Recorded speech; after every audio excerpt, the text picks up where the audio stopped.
Hello everyone, আজকে চলে এসেছি তোমাদের সাথে একটা নতুন ব্লগ নিয়ে, আমাদের একটা ট্রেন জার্নির ব্লগ নিয়ে। ফিরছিলাম কলকাতা ফেরার পথে আমরা আধা রাস্তা ফিরেই গেছিলাম ভুবনেশ্বর থেকে আমাদের ট্রেন ছিল 6:45, এই শতাব্দী। এই ট্রেন জার্নিটাই তোমাদের সাথে শেয়ার করব। ট্রেনে ওঠা মাত্রই চা অ্যান্ড বিস্কিট পেয়ে গেছি, অ্যান্ড তারপরে দিয়ে গেল পেপার। বাইরে এত সুন্দর একটা রোদের আলো, তার সাথে এরকম পেপার আর চা বিস্কুট, পুরো যেন বাড়ির আমেজ। ট্রেনে ফিরছি ও মনেই হবে না।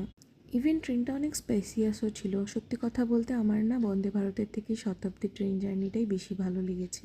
কিছুক্ষণ বাদেই দিয়ে গেল ব্রেকফাস্ট, যাতে ছিল 2টো ব্রেড, 2টো ডিম সেদ্ধ, জুস, একটু 2টো ইক্লিয়ার্স অ্যান্ড একটা বাটার অ্যান্ড কেচাপ, আর উপরে স্প্রিঙ্কেল করার জন্য ব্ল্যাক পেপার।